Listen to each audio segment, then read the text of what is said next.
Hey, how's it going, everybody? It is the boss here with another video for you guys today. Today, guys, I figured I would do another gaming review video for you guys. It has been a little bit since we last did one. We recently did the Batman Arkham Asylum review. If you guys want to go check that one out, I will leave it in the description if you guys are interested in that. But with all that in mind, though, guys, today I figured we would review another Yu-Gi-Oh game. And yes, this is another Game Boy Advance game.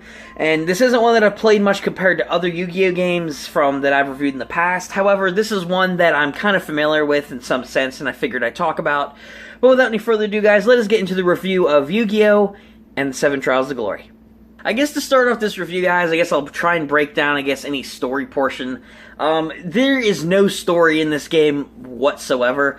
Compared to Reshef of Destruction and the Sacred Cards, which Sacred Cards was loosely based off of Battle City, and Reshef of Destruction was an original story where you had to face off against a new villain, there is literally, no real story in this game. It takes you a while to progress in this game to even make it to any story points. The only real story points are you battle against Merrick and Taya and Joey, possessed by Merrick.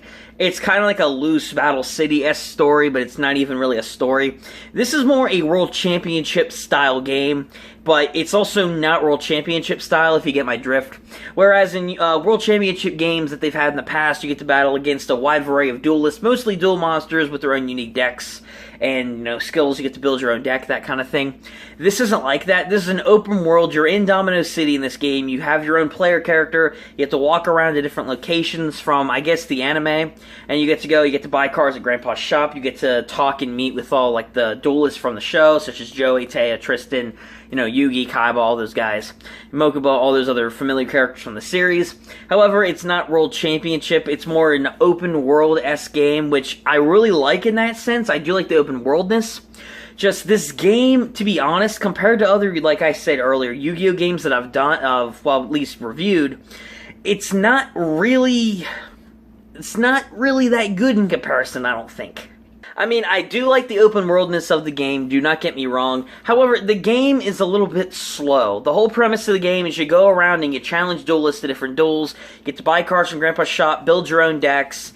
It's basically that kind of standard thing. You get to go around, you unlock new packs at the shop, you get to unlock new characters, make a bit of story progression even though there's no solid story in the game. It's literally an open world environment where you can go and duel many different types of duelists using many different Yu-Gi-Oh cards, basically. Different monsters, spells, traps, that kind of thing.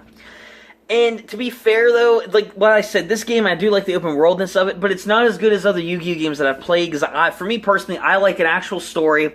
I like having actual, really good cards, good character development, and this game just doesn't seem to have it. It doesn't have a lot of good character interaction. The card system where you get to buy the cards from Grandpa's shop, I think it's a little bit slow and a little bit underrated. It's a bit confusing trying to work out this whole basket system they have for the shop, I feel. And you don't get a lot of good cards right off the bat, which is standard for the deck that you get at the beginning of these games, which I don't expect to have 3 Blue Eyes White Dragons or some crazy stuff like that in it.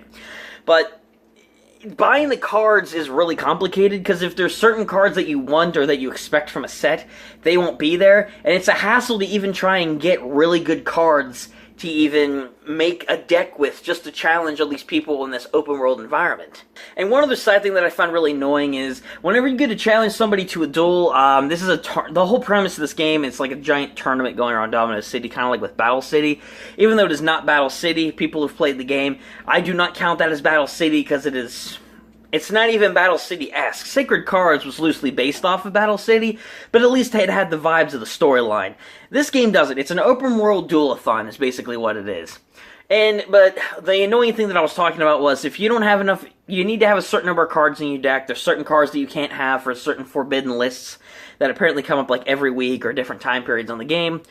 If you try to challenge somebody to a duel and you don't meet certain requirements, Mokuba will come up and be like, hey, you can't duel this person, your deck doesn't have enough cards, you have a card in here you're not allowed to have.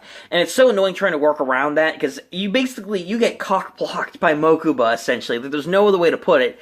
And, while I can understand why that system's there, because you can't violate the rules of the game, the stupid stuff, for me personally, when I was testing out the game to even play for this review, I tried adjusting my deck so many times, trying to add cards, remove cards, try to do everything I could to try to get around this, and I was like, just leave me alone.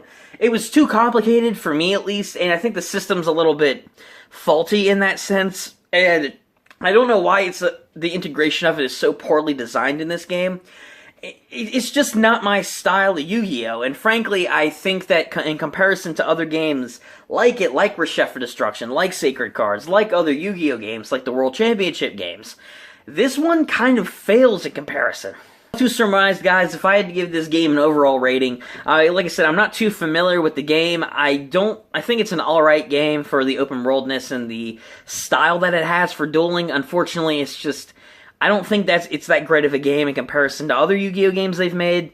So if I had to give an overall number rating on it, I'm probably going to give this game a 4 out of 10.